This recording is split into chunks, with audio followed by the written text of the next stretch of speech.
Now, give me a moment to try and explain exactly what was going on there. I was going to review the Bruce Lee movie Enter the Dragon this week. I instead decided to review something that isn't as good, but for me I think is more fun, because this movie starts at a sprint. There's a kung fu fight in the opening credits of the film. This is like the opposite of The Warrior King with Tony Jaa that I just reviewed, where the opening 20 minutes were spent talking about elephants. Then they had a funeral for an elephant. This has a fight in the credits. Then the credits end. The first scene starts, and it's another fight.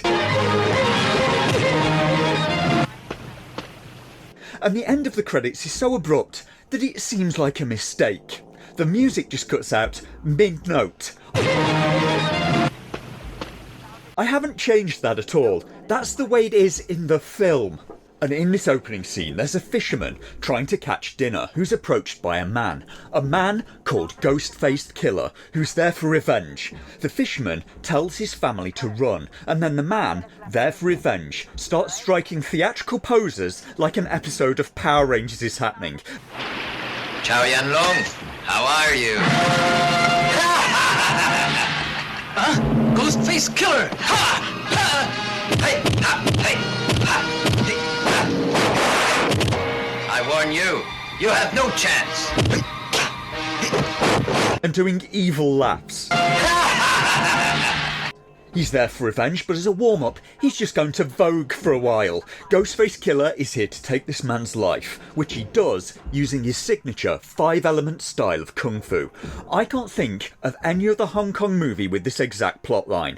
The ghost is an ex-tyrant and government official, thought deceased after a clan banded together to get rid of him. But now, he's back, intent on getting revenge on every member of the clan that turned on him. And every time he does this, he leaves a calling card on the body of his victim. So the fight ends, the ghost laughs, and we cut to the next scene, which is another fight. Shi Wei Ming.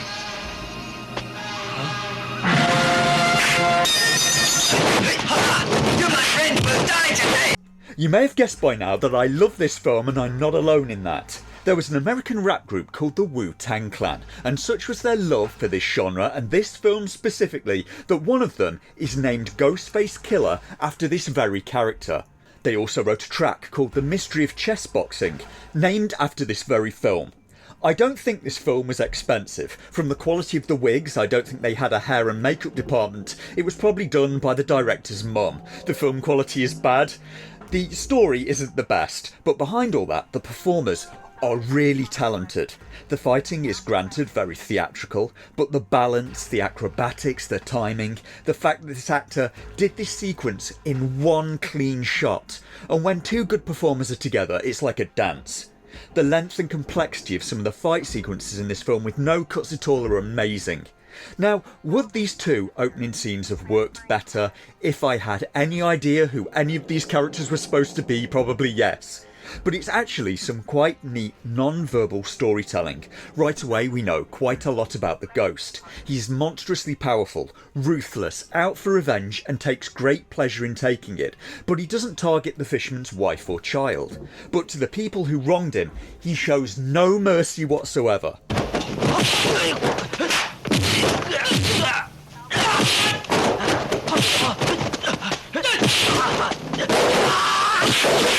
And he, for me, makes this film. I know I've said it before, but for me at least, a well-conceived bad guy is more important to a film than the protagonist is. In its native Chinese, this film is supposedly called Shuang Ma Lian Huan.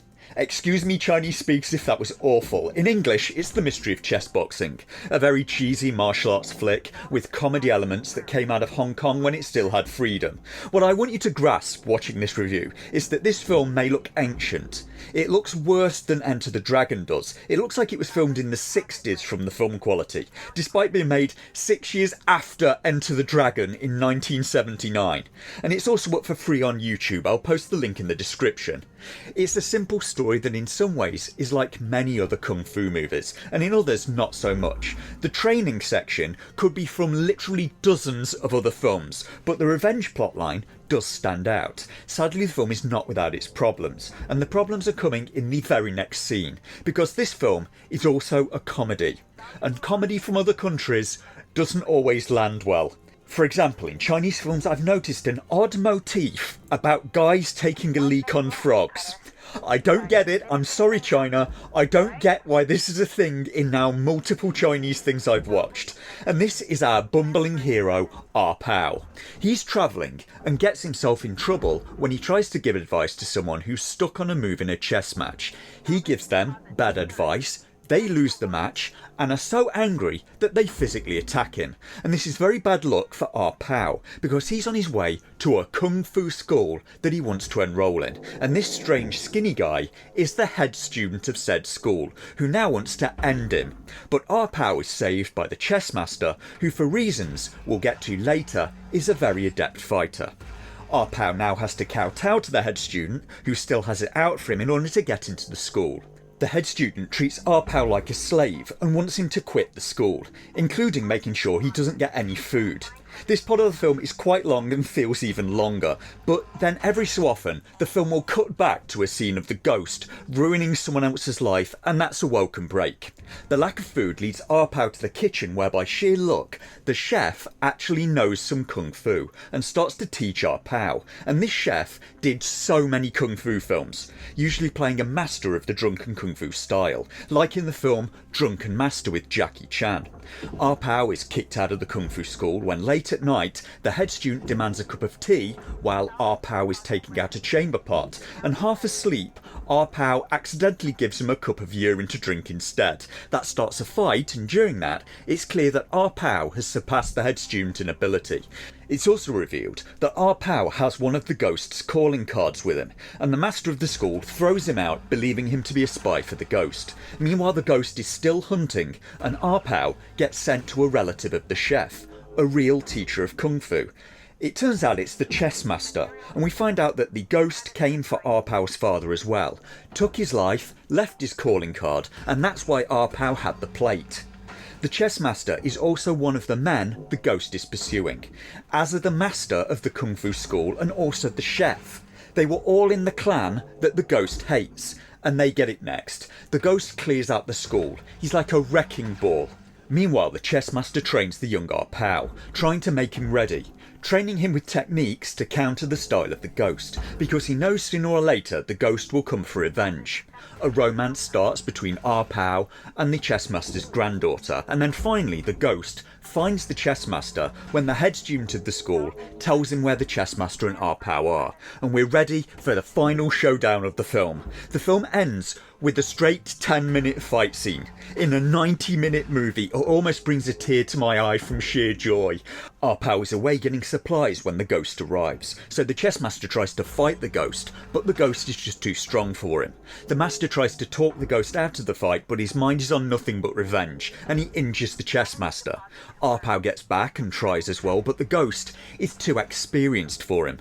But the chess master coaches Ah Pow through the fight, and he manages to hold his own. And this part of the film I like less, because finally the master and Ah Pow fight together against the ghost, and it's never struck me as being very heroic to fight him 2 versus 1.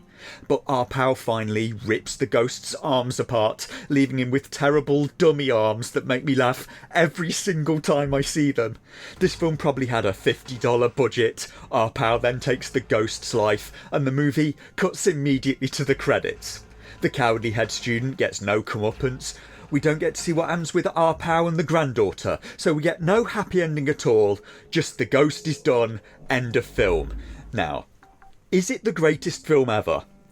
No, probably not, but in some ways it is a perfect example of the genre.